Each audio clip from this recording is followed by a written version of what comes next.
Pemirsa, putra bungsu Presiden Joko Widodo, Kaisang Pangarep mendatangi gedung Komisi Pemberantasan Korupsi atau KPK pada 17 September 2024. Ia datang setelah sempat dipanggil atas dugaan gratifikasi jet pribadi sejak akhir Agustus lalu.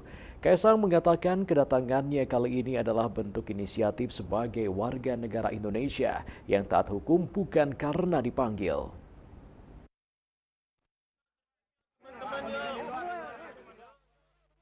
Putra bungsu Presiden Republik Indonesia Joko Widodo yang juga Ketua Umum PSI Kaisang Pangarep mendatangi kantor Komisi Pemberantasan Korupsi atau KPK pada Selasa 17 September 2024. Soal kedatangan ke KPK, ia mengungkapkan ingin menyampaikan ihwal keberangkatannya ke Amerika Serikat menggunakan jet pribadi.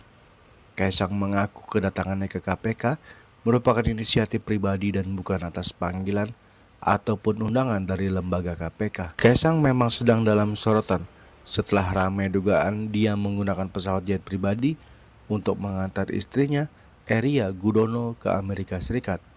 Sorotan terhadap putra bungsu presiden itu karena diberikan private jet pribadi itu merupakan fasilitas yang diberikan oleh pengusaha. Jadi hari ini kedatangan saya ke KPK sebagai warga negara yang baik. Saya bukan penyelenggara negara, saya bukan pejabat. Saya datang ke sini bukan karena undangan, bukan karena panggilan, tapi inisiatif saya sendiri.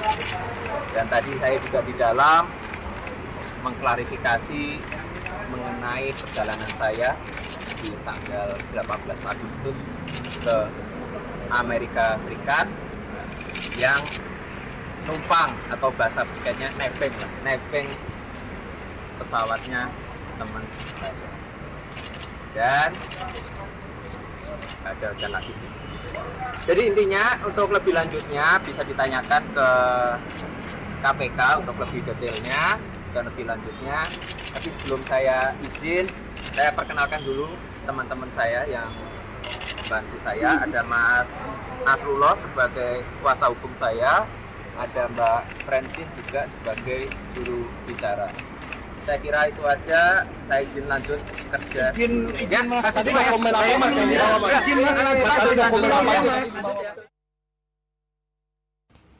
Dari Jakarta, Julius Suharta dan Ketut Sumadiasa melaporkan.